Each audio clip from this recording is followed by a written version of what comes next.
Hey everybody. Oh, it's interesting. Well, I'll note that later. I hope you all are well.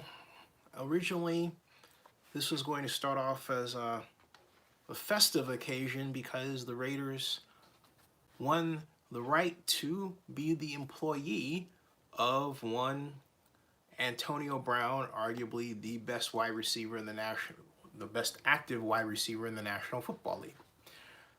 But locally for Oaklanders, something happened that I have to start this program off with, and it is quite sad.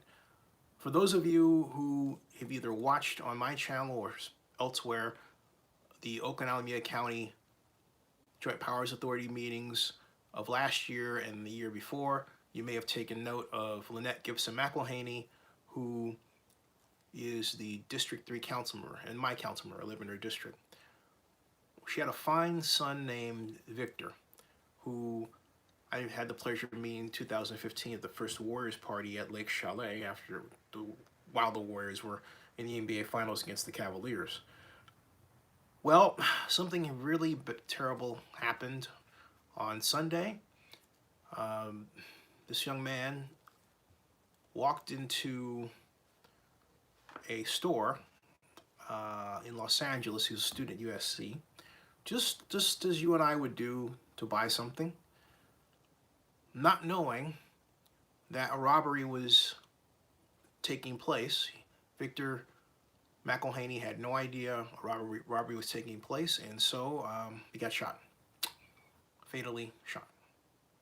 21 years old, and that's it. Councilmember McElhaney has had a lot of things happen to her. She's a good person. She doesn't deserve what has happened to her. She's been accused of doing things that she didn't do by media organizations that, frankly speaking, I'm very happy are this close to extinction. She was the focus, in part, of allegations of, quote, improper sports ticket use. And if you regularly pay attention to my rants, you might recall at least a couple of times I've come to the defense of elected officials having tickets as a perk. It was with her in mind because I felt that it was a witch hunt. And then her nephew was shot, killed in Oakland. This was several years ago. So the question is, how much does a person have to endure? Why should they have to endure anything negative? And why do they need to lose their son to gun violence? I know as an only child, my mom's biggest fear about me going off to the University of Texas at Arlington as an undergraduate, I went to Berkeley as a grad student, was something bad happening to me such that I may be killed. What happened to Lynette is every person's fear. You don't have to be a parent to understand that kind of pain. You can be a friend. You can be just a constituent or a casual observer anywhere around the world. Losing a child to gun violence, especially in that way, just plain hurts. And so my heart goes out to Lynette tonight, and I dedicate this show to her, even though the title isn't about her or her son specifically. But I have to open it up because it's important to keep in perspective the importance of the sanctity of life. All right, so Lynette, we're always thinking about you, and always in our prayers, and your son, God's taking good care of him. Terrible thing. All right, I'm going to say a moment of silence for Victor McElhaney, 21 years old.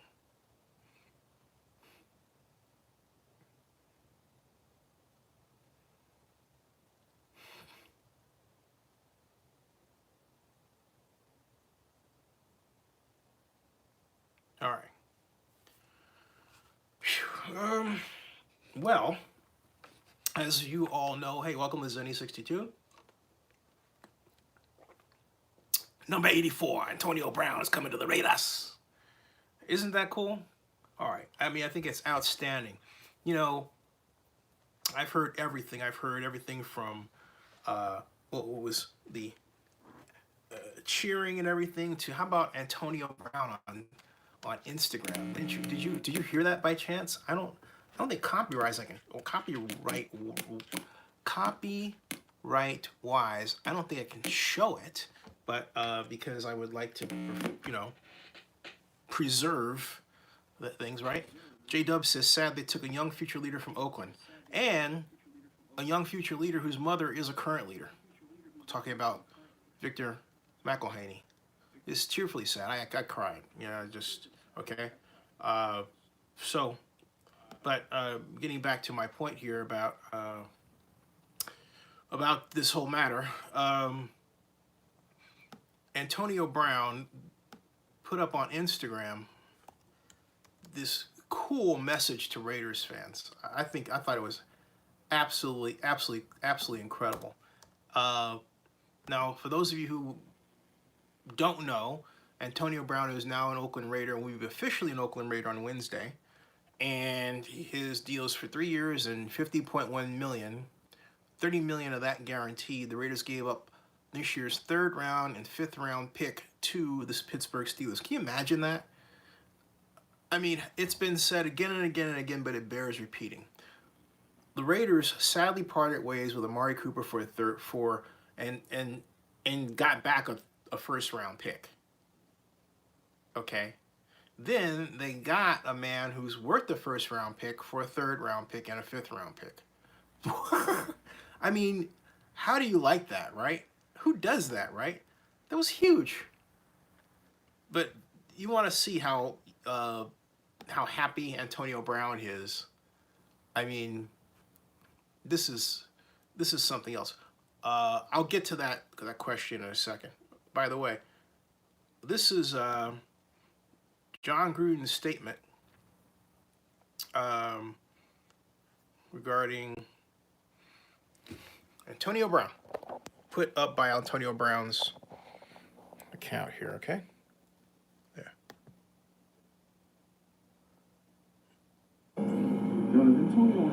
Rare receivers where it doesn't matter how good you play him, he's still going to go up in a lot of cases and make the play. They move him around everywhere. You don't know where he's going to be. He can run every route you can dream up. I know I say that about other receivers, but he can run double moves. He can run by you. He can run crossing routes. He's very good after the catch. But what's the greatest thing about this man is I've told all our receivers, if you get a chance to watch him practice, you'll see what unlocks the greatness in him. He's the hardest working man, I think, in football. Hardest working player I've ever seen practice. And I've seen Jerry Rice. I've seen a lot of good ones. But I put Antonio Brown at the top. And if there's any young wideouts out there, I'd go watch him practice, and you figure out yourself why he's such a good.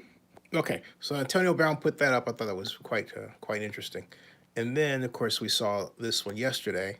Now, there's another one that he had up earlier I'm trying to get to, which was a very cool video of him at home. It's not posted here, but it was a lot of fun to watch, And Antonio Brown introduced his family. He showed you his place. It was quite lavish, actually. Now, before I continue, I know there are many of you who were quite upset that Kelechi was, Asamale was released to the Jets so John Carl asked, why did we trade him? And I think the monetary writing is on the wall. We got $10 million for him, roughly. So the Raiders started out with $83 million in cap space, and arguably increased that to $93 million in cap space. And here I'm not factoring in the deal for Cooper, the deal for Antonio Brown, right? But everything the Raiders have done, if you think about it, is to get rid of players, and this started with Reggie, that were front loaded. In other words, the Raiders had paid them enough up front that they didn't have to worry about back end payments. So the Raiders didn't. That was a gift, as I choose to look at it, from Reggie McKenzie to the Raiders. That surplus money Raiders needed, because last year, this time, with the deficient revenue coming in from the hotel stadium tax for the Las Vegas Stadium and that pay-as-you-go fund that the Raiders were using for construction, which turned out to bring in less than what consultants told them was going to come in. With that, and the fact that the Raiders had to make up that difference, or alter their budget because of that problem, what Reggie did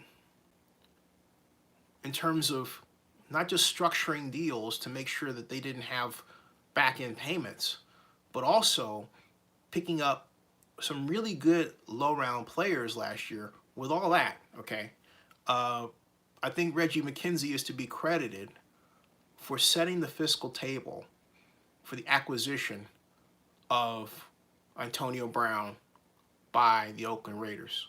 All right, J-Dub said it right here best. He said, Reggie took us out of dead money. And see, that's the story about Reggie McKenzie that, hey, One Love, how you doing, Black Lion? That is not repeated, let alone not told much at all. When Reggie McKenzie came to the Raiders had $150 million in dead money contracts. The Raiders were they were going broke on dead money contracts. The first thing Reggie did was he came in and he stopped that, okay? And then he continued to practice where that wasn't a problem anymore. And you see the benefit, okay? So I don't want to hear anybody trashing Reggie McKenzie out the door. Reggie set the Raiders up for what should be a glorious future. And as I say with Black Lion, welcome, he said welcome AD, welcome APAB, Antonio Brown, to the family today. And was with ultimately going to take an O-lineman at 4. I would think you could get an O-lineman at 4, or you can get lower round O-lineman. It may very well be that Mayock and Gruden think they can get, or they have a better rookie class of linemen that are ready to step in. I don't know what their thinking is, and I don't want to pretend. I don't want to say I agree with that deal, because I don't. From a personnel standpoint, I agree with it from a cap standpoint. But the question I look at is not so much why they did it with him, but what they're setting them. My question is this: what are they setting themselves up to do in the draft? And if they're setting themselves up to make a deal like that for that kind of money, I'm going to venture a guess that's not the only deal they're going to do before the draft that you and I may not like, but is going to generate, $10 million. Why? Because if they're doing deals like that, it means that they're setting themselves up to get a quarterback. Maybe Kyler Murray. Maybe they're setting themselves up to maneuver and trade and get in that position, okay? Maybe that whole deal, that whole rumor that the Raiders were going to build this super team with Antonio Brown and Le'Veon Bell and Kyler Murray is the key. I happen to not think that Kyler Murray is the key to a super team. I happen to think Derek Carr would do just fine, thank you. So, I'm not all for that rumor coming about myself, but the way things are going right now, you'd have to say it definitely looks like the Raiders are preparing to do something big. All right. Let me get your comments here. John Davis says, look at how many free agents we have. Excuse me for a second. And while I scroll up, I will get all of your comments and say hello because I'm way behind. I apologize, folks. Antim Hooks fan says, hey, Zinny62 Twitch. I say, hey. John Davis says, Antonio Brown belongs on a team ready for a run to the Super Bowl, not a rebuilding team that won't even make the playoffs. I said it last year that the Rays would be 10-6. I'm going to hold out on making a solid prediction, but, and this is the title of the show, okay? What Jon Gruden must do to make this work, all right? Oh, God, don't screw this up, John. I mean, just please don't screw this up. This is the first of many. It's not just the deals, but it's the schemes and it's the way. All right? I'll get back to it in a second. And Anti-Hoax says, are you an evil genius? I'm not evil. John Carlos says, why did we trade KO? We talked about that. J-Dub says, I loved how he invited Raider Nation to celebrate with him on Instagram live at his house. Yeah, that was cool. Sifton says, they also traded guard KO to Jets for 5th round pick today. And Donis says the Raiders also traded their guard, so there you go. Richard Hike says better than Rice. Yeah, I would say better than Rice, and was his day, and it's no slap on Jerry Rice, but I think Jerry. I think it's just a matter of era. All right, it's just a matter of era. And they both went to small schools, but one is from the Midwest, that's Antonio Brown. One is from the South, that's Jerry, Mississippi Valley State. They both are people who can just really, take the top off defenses and yet act as possession receivers. In the case of Antonio Brown, the other question we have to ask is, what did he want? Antonio Brown's 40-yard dash at the NFL Combine was 4.47 seconds, okay? 4.47. He's 5'10". He's 31 years old now. He was born in Miami, okay? So he doesn't have the height that Jerry Rice has, but he's a speed guy. You've seen what Antonio Brown could do. This first play in the NFL was a touchdown, all right? I mean, how can you get any better than that? Antonio Brown is a person who is completely ready to be a Raider on top of all that and give his best game. I mean, look at these headlines here. Look at this. Antonio Brown already selling Raiders merch on his Instagram, which means he's got some sort of deal going. Antonio Brown teases announcement of next team on Instagram. Antonio Brown Instagram live video hints at trade to this team. I'm talking about the Raiders, okay? And then, so you've got, of course, we saw this, but I wonder he had the house. I wonder if he took the house one down, because I was looking for that and I didn't see it.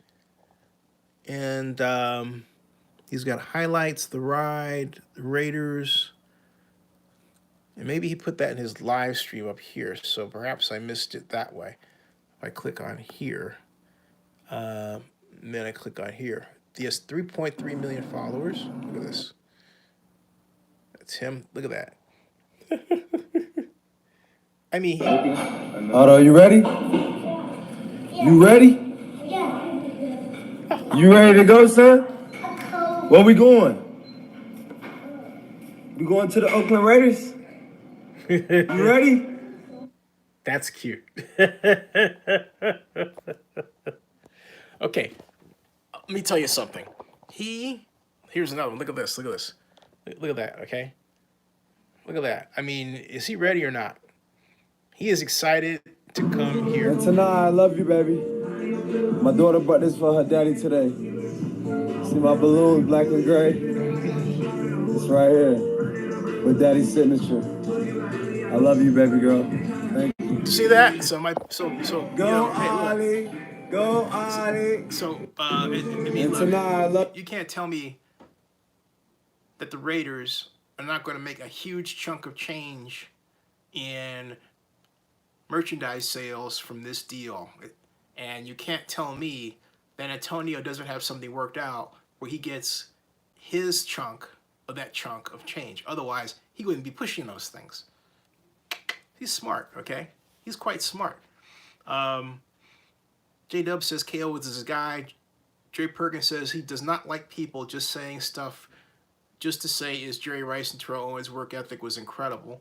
Not sure I would know what you mean there. Citron Count says, I'm pretty sure KO was traded due to lack of production and injury last season.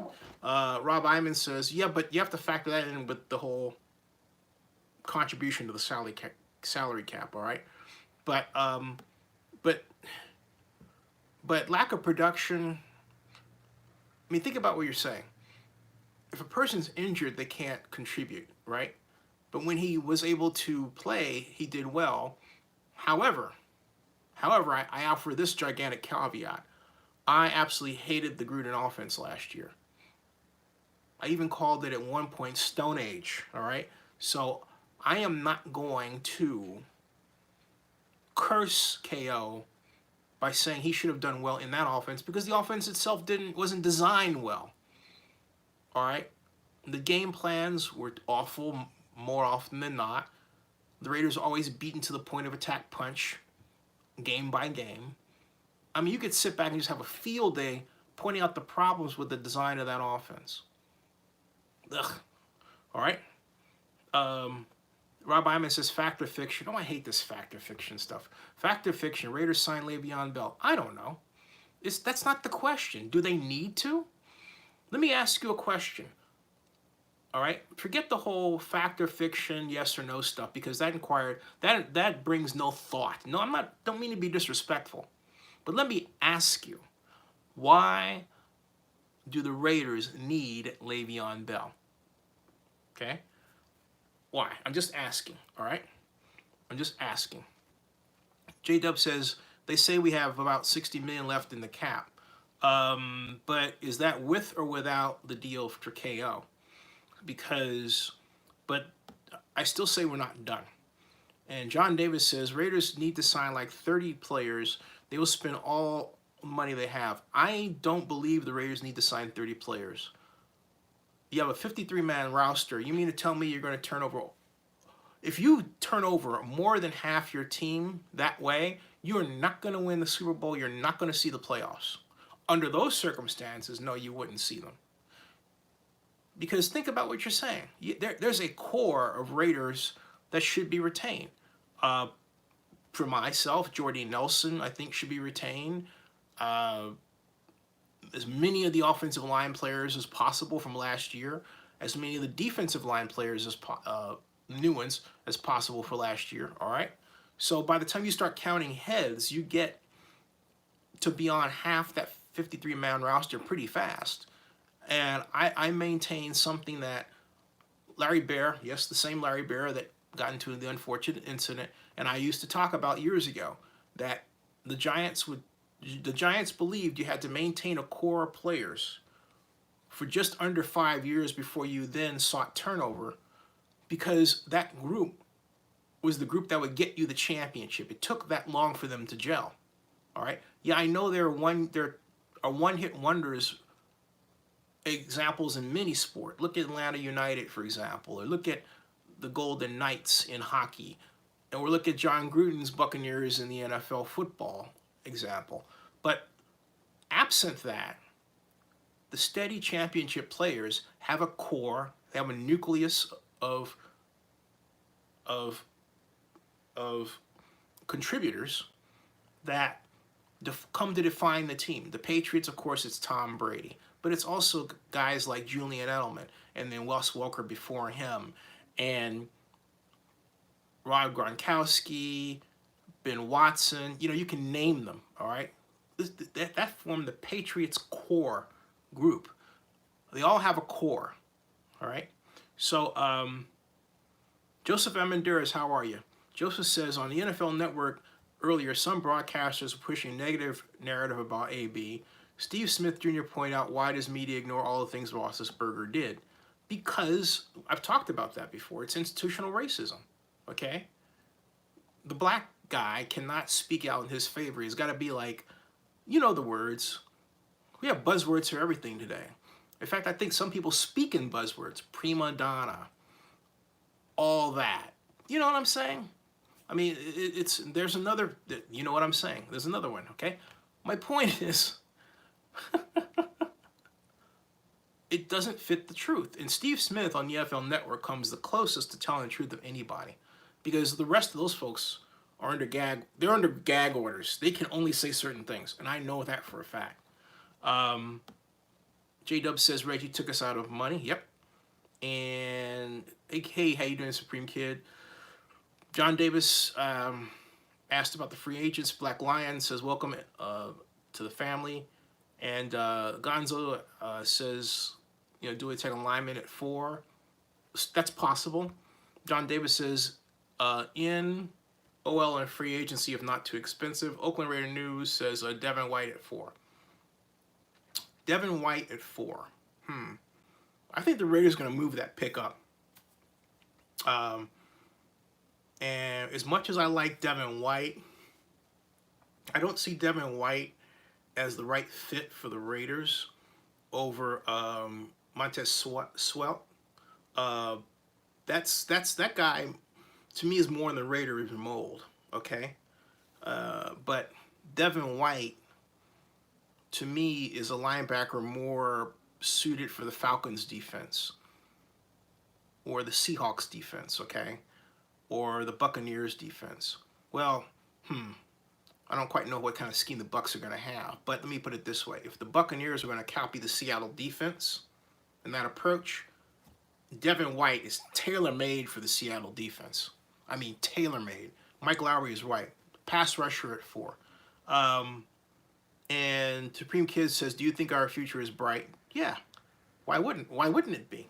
I mean, look, why wouldn't it be? Hey, everybody, welcome to Zenny62. And then John says, do you see Raiders keeping all 3 first-round picks? No. I see them, of the 3, I see them taking 1 and moving up and trading 2. And that's for money reasons. John, and then, yeah. And so John Davis said, if it's like last year, Gruden will be trading picks. He will. And Oakland Raider News says Raiders could send 24 to Jaguars for Jalen Ramsey. I don't sense that they'll do that. I think that under Mayock, because of the degree to which he pays attention to the draft, I think the Raiders are more comfortable building through the draft and taking drafted players than just willy-nilly trading, okay? Because they've got a guy who also knows college coaches, who has a level of knowledge that they didn't have before. Okay, and that's Mayock. So, Dre Perkins says, best quarterback coming out will be Clemson. No, I don't think so. However, they can figure when the next 2 years they should give him. No, I'm not high on the guy. All right? People are high on him because he had a good game, and he's blonde, and he's tall. Okay, and I'm tired of that. It's kind of like, you know, they wouldn't be as high on him if he were, say, Jameis Winston, you know, when he started lighting it up at Florida State before that stuff happened, right? Or it got out in the public, okay? So, you know, my point is, let's see how he develops. But like right now, let's stick to the diamonds, not in the rough, but the diamonds that we know are out there right now. Gonzo says, bad feeling they're going to dump Carr. They may, but I doubt it. I think, you know, look, I will hold out that possibility given these moves, but I doubt it because why would you bring in Antonio Brown, who's excited to work with Derek Carr, and then take that opportunity away from him just months later? That doesn't make any sense to me. All right, it does not make any sense to me. I don't see that. I think that, you know, I don't see that. The Raiders need a capable backup quarterback. But I'm going to say this: as much as I've said that Kyler Murray will be a transitory pick, transformational pick, I'm still not 1,000,000% sold that he is the best quarterback. I know there are people who want to take him as number 1. I think he's the best for the Cardinals, right? But Do I think he's better than Tyree Jackson? No, I don't. And I think the Raiders are better off taking Jackson later in the draft. Miguel says, is Lynch coming back? We'll see. Black Lion says, Murray is the only quarterback I would give Carr up for, sorry to say. J-Dub, not even Dwight Haskins?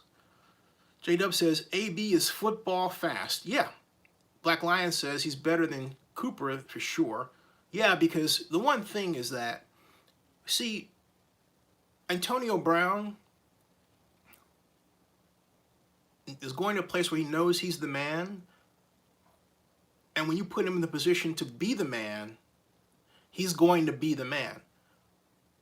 Whereas Amari Cooper, and see, Antonio Brown had to fight for that position. He had to fight through sheer talent because he came from a small school. But Amari Cooper came from a place where he was used to being the big man on campus. And so he comes in the NFL where he's sort of one of the big people in the league, but not the biggest.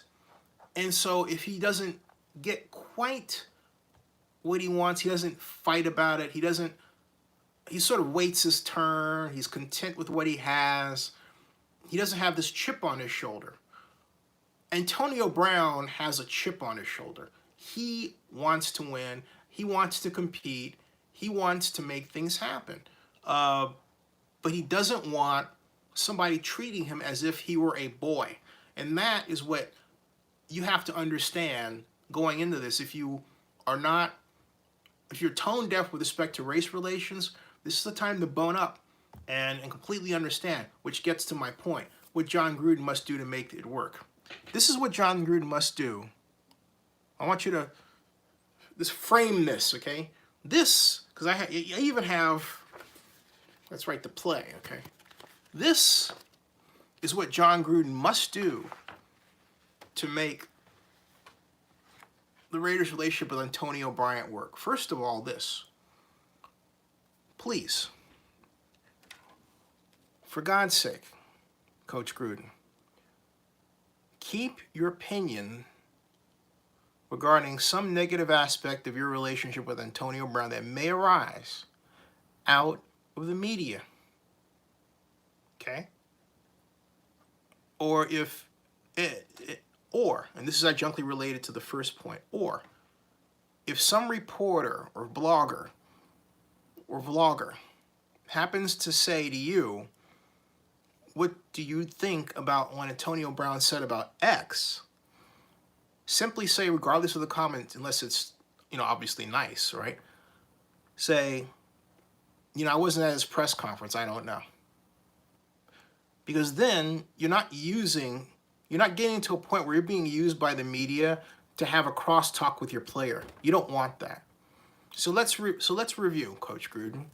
First of all, first thing is you don't get into the habit of making comments about your player to the press. Okay? You don't answer questions about what your player said via the press. Don't do that, okay? You don't need to do that.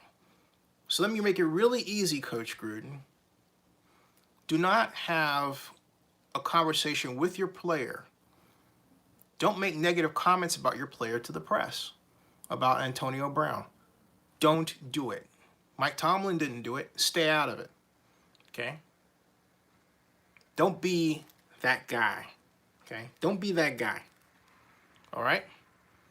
Like Mike Rowley says, Gruden has a bad habit of bad-mouthing players when it isn't necessary. That's exactly what I'm talking about. John, choke your motor, all right? I say, just like that, man. Love you, but please don't do that. Resist, okay? Resist doing that. Those are the first two things. Number 3, remember this. Every successful approach in the NFL from a schematic perspective has come because the other team wasn't prepared to deal with it. So with that, I have an idea that's tantamount to basically, teams not being ready for it. It's this. Now, look, we know where he usually plays, Antonio Brown, but this is different. And you obviously see by this AB what I have in mind for him. This idea, and then this idea. First of all, what we have, if you take a look at this, is well, basically simple. All right, what we have is a play that looks like 5 wides, but look, Antonio Bryant is just outside the tight end, who's about a half yard out wider than he normally would be.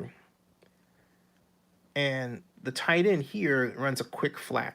The quarterback only takes 2 steps. All right, Antonio goes up. If, as you can see, there's nobody in the middle here, but that's not exactly what really happened. All right, what really happened is this. Okay, you would have cornerback here, outside contain, cornerback here, outside contain, 5th defensive back more than likely here, right? Okay. Or if you'd like to call him the strong safety, I wouldn't put my strong safety. I will put my, well, you put your strong safety here because your strong safety should be good enough to cover your tight end, but then you have to worry about my friend here. So if you were smart, you're going to put your safety over here, right? Like that. So we have 3 down linemen, 4 linebackers, 4 defensive backs. Cornerback, safety, safety, cornerback, okay? So take a look at what we've got here. What we've done is we set up a situation where what? You would either have to have a 5th defensive back or your safety on Antonio Bryant. Or, if you're not prepared for this formation, guess who winds up possibly covering him? The corner linebacker, as we used to call him, right? Okay. So, let's say with this set, we're more than likely to play man for man. So, we have man here, linebacker man coverage here. You dare not blitz. All right. We have drop support here. We have drop support here, okay? And we have linebacker out here with a tight end. But then look what happened. Because the linebacker's out here, guess what? The safety gets shielded from either chucking or covering Bryant coming out. So Bryant basically has a free pass to come out, comes to 12, makes a decision. If the middle of the field is open, right? If this safety is going here, this is middle of the field is open, right? So we have him go here. Look at this. All right. Boom. First down. But look at that hole you can cut up into, right? So you can get nice 12 yards and then run after the catch. However, if the safety is given an assignment where he has to cover the halfback over here, or perhaps he goes into what's called right here, we double zone, right? 5 short man, 2 deep zone. We have middle of field open, right? Okay. Brown reads that, sees the safety split, boom. Carr reads that, touchdown. Okay. That is the kind of play. That's the kind of approach that I would take with Antonio Brown. No one's done it before. And on top of that, I would take the same formation that I just showed you, and I go Ernie Zampese. Now you would say, who is Ernie Zampese? Folks, Ernie Zampese is a name that if you and I are going to get along, you have to know who Ernie Zampese is and was. Ernie Zampese is best known as the offensive coordinator for the Dallas Cowboys during their first years of Super Bowl run. He was Troy Aikman's offensive coordinator. But Zamp was also known as a Don Coryell disciple and one of the practitioners, along with Mike Martz, of some of my favorite patterns. Specifically, the 9 route, which is it's kind of a route that the receiver runs along the sidelines, right, like this one, okay, like this. but he never gets close. He gets as asymptotically close as he gets deeper. All right. That's the Zampese Mike Martz 9 route right there. Okay. And then he's also known for, I don't know what he calls it, but I call it I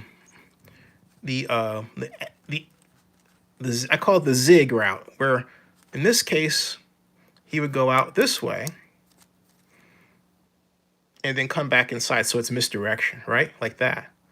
In fact, if you think about this line up here that I'm showing you, and you got the tight end right here, right? X, and you have AB here, and you have the flanker here, right? We could set up a version of what Bill Walsh called Texas. So in other words, you have the tight end going up and Brown coming in and then going in like that, right? Or going out, okay? With the flanker here going up. But then you could go full Zampese on him. Have the tight end here, AB, flanker. AB goes out like he's, going to run the kind of a angle route. Tight end goes up like this, comes back here, like that. Boom. All right. This is one of the most devastating plays in football. But you would say, Zinni, why that play? Why that kind of pass pattern? I'll tell you why. Because, and I alluded to the last time I talked about Antonio Brown. He's a fast guy with an average yards per catch that's greater than the Raiders' average. The question becomes, how do you fit his yard-making ability within what has been a short passing offense installed by Gruden and ran by Derek Carr? The answer is to have pass patterns that break open quickly, but then produce the possibility of yards after the catch. How do you do that? You do that this way, like that. So you've got the shielding concept here, which brings itself back again in these versions of what I call the Texas concept, which a Texas concept purist would get pissed off and say, Zinni, it's done with a running back and yada. Look, use your imagination.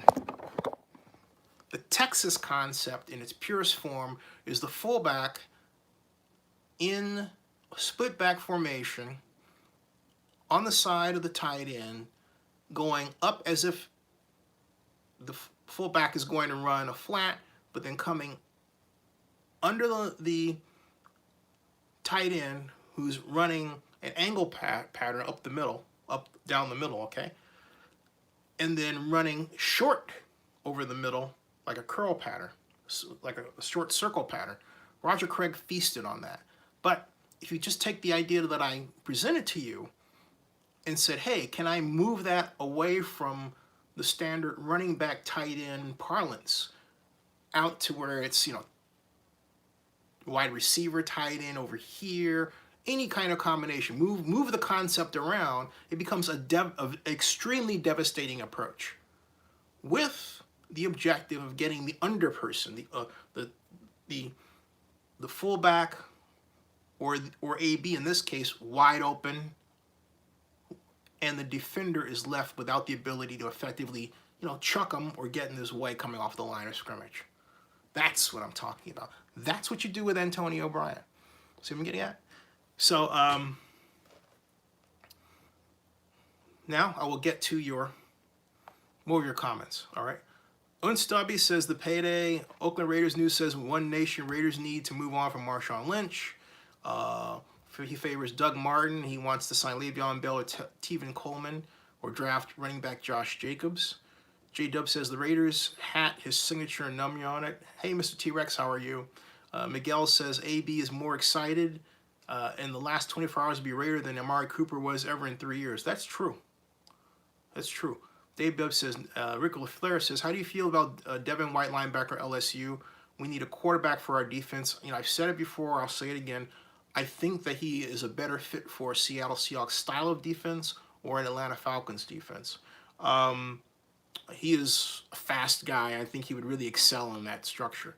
Gonzo says they don't need Bell. Rob Ivan says Raiders need a guy to pound the rock. Black Lion Supreme says they need a home run hitter in the backfield, and Bell brings that to the table. Have a point there. Oakland Raiders News Run Nation says we need Le'Veon Bell because he fits Jon Gruden's system. He can run and catch, which is huge for Gruden, and he's a young player for the long term. I'm just concerned about that kind of monetary expense. But, you know, when you're going big and going to Las Vegas, why not, right? The trouble is, do you have the money to pay for him in terms of an extra sponsor? Black Lion says, I said this would happen during last season. Chucky is going to build his own team his way. You know, people are all tied up in that. Why are people tied up in whether it's, you know, Jon Gruden or Mike Mayock, as opposed to the system relationships that goes back to Reggie McKenzie, involves Mark Davis in financing? Why does it have to be so fucking simple? How come you guys just can't express a little complexity in thinking for a change? I'm just asking. Excuse my language, but it just gets boring. It's like, you know, it's like it's ridiculous. You know what I mean? I mean, where's the complexity of thought? Where's the fun? I think that's fun, right? Because then it makes you think about the business of football. That's the fun part about it. The other part's not fun. It's like a non-starter. Well, it's John's team. Well, okay, so what does that mean? It's Mayock's team. Well, okay, so, you know, what does that mean? You know, you know, so, you know, I'm sorry, Black Lion. it's not about you, man. I love you. I'm just, you know, just saying. John Davis says, yeah, I would rather us not have that many free agents, but that's what people are saying. You know, people talk a lot. And Miguel, yeah, we do need a backup and we need Cap. I agree. I think Cap would be fantastic. I really do. Mike Lowry says if Mark were smart, he'd sign Kaepernick as a backup. That would ensure every home game was sold out. Yeah, between Kaepernick's 7 and Antonio Bryant's 84, whoo, that'll be something else, wouldn't it? Michael Irene says wants Manziel for a backup. I wouldn't object to that. Rick LaFleur says veteran Gruden offense, young stingy defense, dynasty begins. John Cross says what's going to happen with Jared Cook. Jared Cook was the guy I was thinking about when I showed you this play. Okay, this was you know, I had AB here. This was the guy I was thinking about, Jared Cook. I have a lot of ideas for route combinations between Jared Cook and Antonio Bryant. So hopefully he sticks around. Boy, I mean, that would be so dangerous. You could take him and you can spread that concept out wide. I have a play that I haven't introduced in some time that includes that concept out wide. You know, just inside the numbers. Okay. Boy. Oh boy, if I unleashed that, I would just destroy the NFL. Oh, it'd be so fun. Oh, my goodness. Oh, somebody stop me. Oh, boy, oh boy. Hey, folks, if you're watching this with the Raiders, show the clip I just showed you to John, all right? Because John's always saying he's always wanting me to give him a play. Tell him I just gave him that. That segment's for him, all right? I think I might just break it out myself. At any rate, John Collins says, if Raiders were to trade up to number 1 pick, would you take Jared Allen? No. If you're going to trade up number 1, you might as well take either Dwight Haskins or Kyler Murray, but I wouldn't go up that high to get a defender I can get back. Yeah, it doesn't make any sense to me. If you're going to go to number 1, do it for the future. It's a real head scratcher to go all the way up there and do that. For a person who, I just can't stand that. You know, you're gonna do that. The Texans did that with Mario Williams, right? And then a Jadeveon Clowney. Why? Because, and at the end of the day, did either player get them a Lombardi? No. But when you spend that kind of money on a number 1 for the quarterback, and that person gets you close to the promised land, all right? Who's better, Kyler or Haskins? Haskins. I think Haskins is better myself. And Dwight has a set of intangibles that I think are fascinating. I was disappointed. Kyler, to me, has an Achilles heel that was exposed during the college football playoffs. Okay. So I think I'm going to stop in about 10 minutes, folks. And let's see here. Mike Lowry says if Mark were smart, he'd sign Kaepernick as a backup. And Miguel got that one.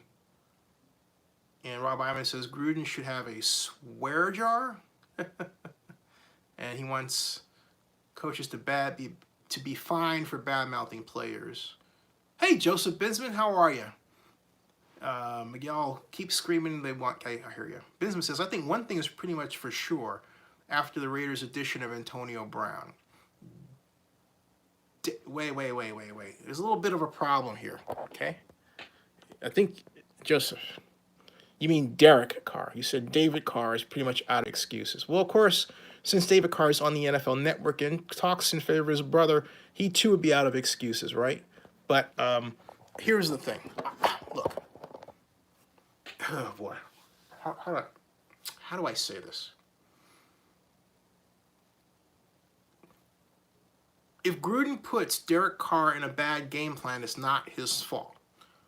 More often than not last year, Jon Gruden put Derek Carr in a bad game plan situation. Understand? More often than not. Even the first game, yes. And I've said it before and I'll say it again. The Rams come out in a wide tackle 6, and it doesn't get exploited. Know what I mean? They had... I'm looking down here because look. They had... Let me show you what the problem was with that. Okay? Real quick. Let me show you what... Because it really galled me. I was really not happy with that dealie. Okay? The Raiders came out in their version of the occasional cockeyed eye, right? That one, okay? All right. And the Rams gave them, all right, with defensive back here. They had 1, 2, 3, 4, I believe 5, 6 defensive backs, 5, and the 6 defensive backs back. Yeah. So we got the count here. It's 4, 5, 6, 7, 8, 9, 10, 11. Oops, that's 12. Sorry about that. Take him out of there to underscore my point. So yeah. So we had the cornerback, free safety, strong safety over here, all right? And then the nickel, or the 5th, all right? And then you had the middle linebacker, the Mike, and you had the weak, all right? Now, what's wrong with this defense? Right there, okay? Remember, nobody here. So from Carr's perspective, he could do what the old 72 Dolphins would do. Greasy Pats on the center, gets the ball, runs up the middle. Or calls an audible because they had the game plan set for it. And, okay, spins around, hands off here, up the middle. All right? My point is, when you have an adjustment, you should have some automatic adjustment to take advantage of 2 occasions. When a defense present you with a situation that's gone. Gone in NFL parlance means this. It means a defense with no true middle linebacker. Yeah, sure, they call out Mike, man, but he's not truly over in the middle. They say, the Mike is over here, right? Exploit this crap. Exploit this. The Raiders didn't do it. You understand what I'm saying? The Raiders didn't do it. It was agonizing. It's like, what are you, okay?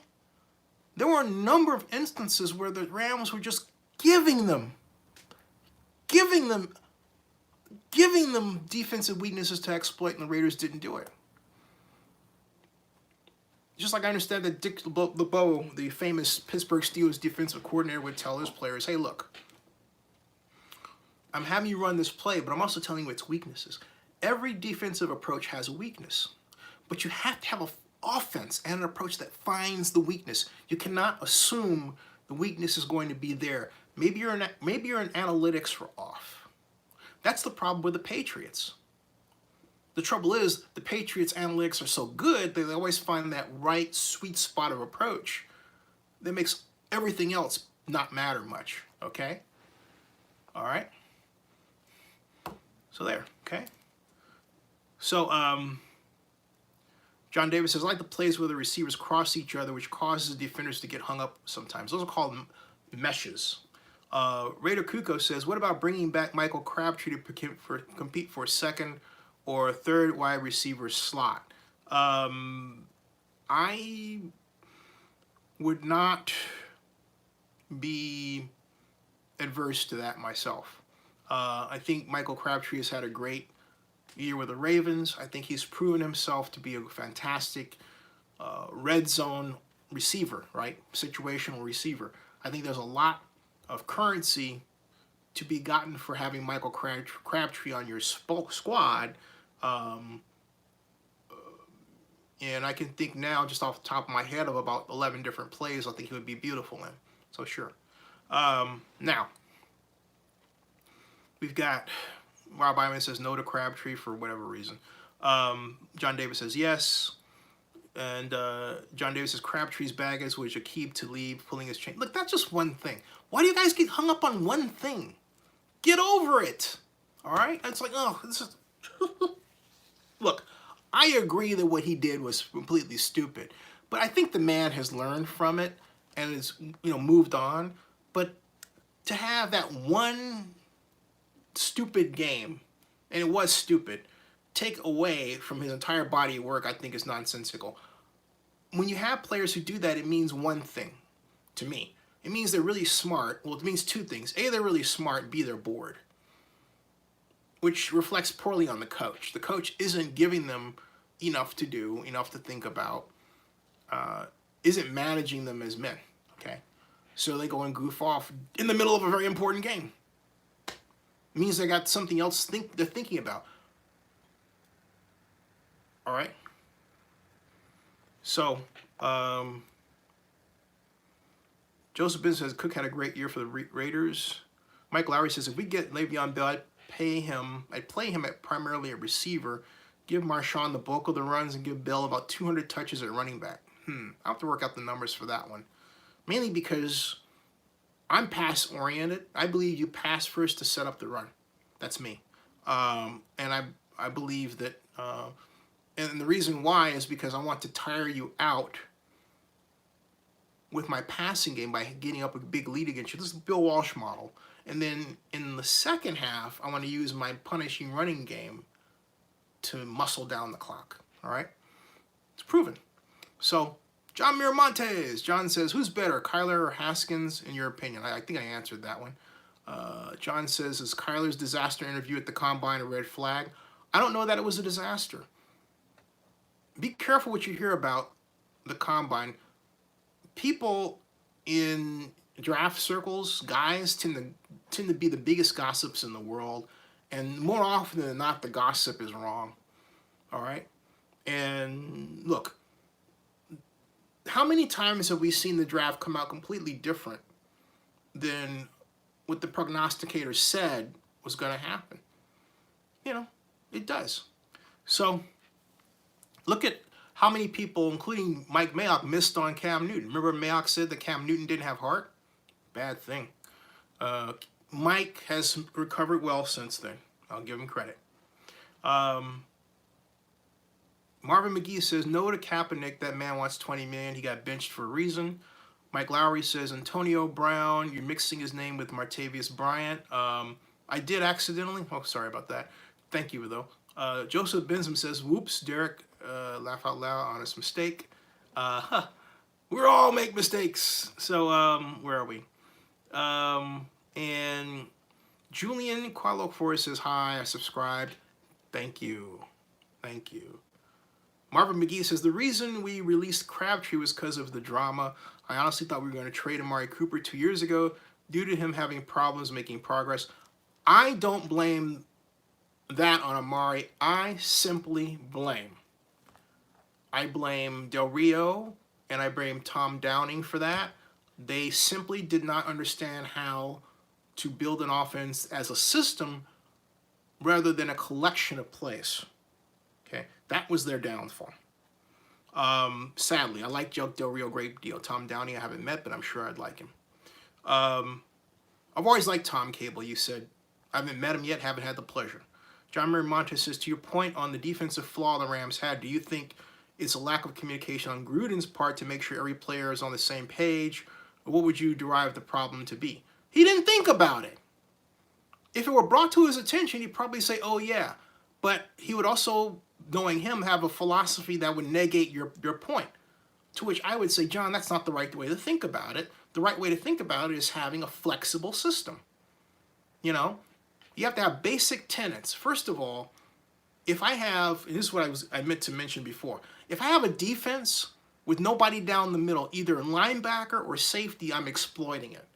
Every pass play I have that's a standard drop back will have that provision in it. All right? Every single time, every time I have a series where it's appropriate to have that adjustment and it be a pass and run, I'm going to install it. I'm going to install it. Just like on defense, if I see you as an offense presenting me with a situation where you're leaving your weak side tackle without protection and you throw a lot out of various formations that way, I'm going to blitz. I'm going to do one thing. I'm going to have my defensive end on his outside, and I'm going to send the corner linebacker right next to the defensive end, and sometimes I'm going to change him up and switch him. And I'm going to punish you for not protecting that side. I'm going to make you alter your formation, okay, to turn the weak side of the formation to a strong one and take you out of your game. And then if you have the same formation structure problem on the other side, well, you know what? We're going to simply make a call, boom, and we're going to switch, and we're going to exploit that too. It's called altering your system to take advantage of a structural weakness in an offense or a defensive approach. Again, it's altering your offense or defense to take advantage of a structural weakness in an offense or defense approach. Understand? All right. So, John Collins says, how about maybe signing free agent Terrell Williams from the Chargers? How much does he want? I have to look at the numbers for that one. There's so many speedy receivers coming out of college. I'm just not, that are cheap. I'm just kind of like, no. Like, I'm just not out there with that. I think we can do better in the draft for less. Rob Iman says the QB class is real weak this year. No, it's not. Disagree. I disagree. If you're a purist passer, it is not weak at all. If you like pure form passing, you love this draft. Like I said, here's something, Rob Iman. Anytime you hear a draftnik, including me, say something, think the opposite of it. But here's another one, because that'll get you confused. If you hear one thing more often than not, start going the opposite way. So if a number of people say, well, this is weak, it's not. And then do this. Add up the number of black quarterbacks coming out. If the number of black quarterbacks coming out that could be drafted is over 20%, all right? Think about how many times you hear them say, this is a weak class, and then how there's this effort to artificially push down the value of the class. That's why, frankly speaking, I hope Kyler Murray gets selected number 1 or Dwight Haskins, because then you have a black quarterback getting his due at that money part, okay? Rather than what has occurred many times in the past, where you have a guy that that gets devalued a lot, and someone starts talking about an offensive lineman or a defensive lineman and making up these excuses for why that person is better. That's exactly what it is. I don't care what anybody says. They're excuses. All right? So, Joseph Amendola says, I think part of it was that Crabtree knew he could get away with it. Del Rio, with Del Rio and Gruden, I think Crabtree would know that. No, I don't think so. I just think he really had a beef with Akib, and Akib understood what to say to get him off his game. All right? And that's it. But my point is, when you have players who are smart on the field, you give them a lot to do. You give them a lot to do. And my contention with Jack is he didn't give his players a lot intellectually to do. Gruden will.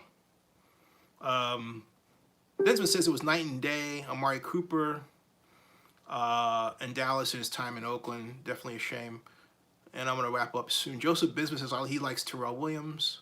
Miramontes loves talking football schemes. Haha, loves learning new things. Thanks. Oh, thank you. I appreciate that. Thank you. I love football strategy. I've been doing it since I was, 14. Kurt Flirt says the only way it works with Antonio is if they get a bona fide quarterback. Derek Carr must go. I disagree. Kurt Flirt says I like Terrell Williams a lot. Why? Not just you, but those who are big fans of his. I'm not saying I'm not a fan. Would I think of Kelechi being traded? Personally, it would not have been my call. But from a monetary standpoint, I understand why it was done. It opens up the question, what are they going to do in the draft? To me, it spells that they're going to go after a big ticket player. Just saying, all right? So there's two ways to look at that, okay? Do you think Nick Nelson will be a starter in the future? The future is murky for Nelson, Nick. Trayvon Bobson says, who do you think the Raiders should select for the slot wide receiver? But Marvin McGee, why do you like Nick Nelson? I'm just, curious. You kind of bring that up, and I'm thinking like, okay, what do you like about Nick Nelson? All right? I'm listening. I'm waiting. I'm waiting. What do you like? What do you like? I'm waiting. I'm waiting. I don't dislike, okay? I don't dislike. Let me turn this around another way. Do I think the Raiders need to pursue more defensive back help in this year's draft at cornerback in the high round areas? And my answer would be no. Low round areas, yes. Okay? Marvin says, I don't care. I was just throwing random. He was just throwing out. I'm sure Nick Nelson would appreciate that. Among the 55 people, one of them could be Nick Nelson. Nick, we think you're an up-and-comer. For those of you who don't know, he was our 4th-round pick last year. We think you're an up-and-comer who's performed very well for the squad and who has a good upside provided, all right, we have a blitz package for you. All right. Taking the hint, Mr. Gunther, coach. All right. Now, Marvin McGee says Murray wasn't prepared for that interview. Did anyone see the interview? Did you see it? I haven't. So how do you know? Because someone said something. Don't be a fool. You didn't see it. Just say, I didn't see it. It's not about what they said. You're being spun. All right? If it comes from some media, you're being spun. So don't be a fool. You didn't see it. Unless you can produce the interview, you've got it on video. And I'm not talking about somebody like R. Kelly. I'm talking about you really have the video, all right? You know what I mean? Okay? All right? And Rob Iman says Haskins sits behind Eli. McGee says, I don't care about the random thing. Got that one. Trayvon says, smoke and mirrors with respect to what? Joseph says, don't know if you caught my earlier message when I wrote that the last Raider to catch more than 1,200 yards, besides newly acquired Antonio Bryant, is Jerry Rice. Yes, excited for our future. Richard Lucero says, for defense, I'd like to have Lester Hayes, Jack Tatum, Matt Millen, John Matuzak, Ted Hendricks, Rod Martin. No Phil Villapiano? Come on, man. He says, oh, I'm sorry. They got drafted 3 years ago. No Phil Villapiano? Come on, man. John Acala says, Marvin McGee says, yeah, that's something. John Acala says, what position do you think the Raiders should go for with their first round pick?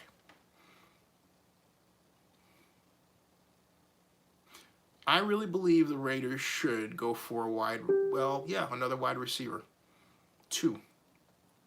I said it, 2. 2 speedsters, yeah. So you have Antonio Bryant, and you take Metcalf or Paris Campbell. All right? I really believe that. And I say that for this reason. You've got, get those guys out of the way up front. There are a ton of great defenders. Fall down and get those guys, okay? But don't screw up like you did last year and let my buddy from SMU fly by you and go to the Broncos, okay? Because that's exactly what happened. And the Raiders had to face him twice.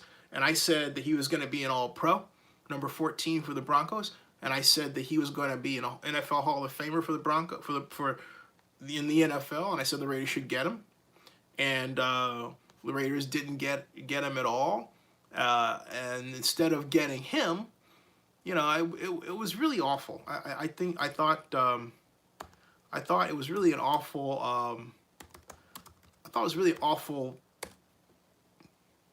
thing to have happen. Let me put it that way, okay? To have the Raiders really need a top flight wide receiver. I mean, really, they need a top flight wide receiver, and instead of getting the guy who turned out to be number 14 for the Broncos, who was 6'4", ran a 4.45 40 at SMU through the combine, instead of landing Cortland Sutton, as I told Reggie McKenzie to do at the NFL annual meeting, I said, hey man, go after Cortland Sutton. He didn't do that. They went after Colton Miller, and you know, he got beat and turned upside down and around, and Raiders thought they had something because he was 6'9". Gotcha. But look, if I say to you, draft a person, don't ever go against me. And in this case, my sure thing this year is Tyree Jackson. So let's recap. I said that they should get Cam Robinson, the Raiders. They passed on him. He became All-Pro his first year. I said the Raiders should get Cortland Sutton. They passed on him. Oh, and then also Amari, come on, Zenny, get your act together. Amir Hall out of Bowie State, black college quarterback, which the problem is he's been designated as that, as if there's something wrong with that, but he's really, I think, the second coming of Doug Williams. If the Raiders can't get Tyree Jackson, they need to get Amir Hall. All right, Amir is the victim of the modern racism today. Further proof that racism is a mental illness, because you have some idiot that said, oh, you know, they didn't play anybody. Well, look, if you cannot evaluate a person separate from the team in terms of their football ability, forget it, you know? Forget it. Jeez Louise. Ugh. All right. Joseph Bismuth says, I really hope my Giants skip on a quarterback and get a very good offensive lineman or two. That's a G-Man fan. I could tell. G-Man fan are like, that's a G-Man fan. He always wants an O-lineman. John Davis says, was Cortland Sutton that good last year? Yeah. Steve L says, the Cardinals shouldn't give up on Rosen so quickly. I don't think it's a question of the Cardinals giving up at all. I think it's a fact that Cliff Kingsbury has a special relationship with a person who happens to be available and just may want to not pass that up. And I don't blame him. He recruited the guy to A&M. So why would you want to pass that up? Okay, it's not anything against Rosen. It's depending on how you look at it. It's either the happy or sad situation that was presented. All right, folks, I'm headed out. I will see you all tomorrow, and I want to thank everybody for once again a fantastic conversation. Yeah. All right. Oh, Joseph says, speaking of Tyree Jackson, I was impressed by a recent interview and then that I saw he was poised, intelligent, and confident. There you go. Good night, everybody. Good night, everybody. By the way, we have shirts down below that you can buy. I think they show up on, they don't show up on mine, but they show up on your thing, shirts, and I'm going to put a mug up there too. And if you have an idea for a shirt, let me know. Good night, everybody. See ya. Yeah, we'll have the lease extension news tomorrow. I'm sure we'll.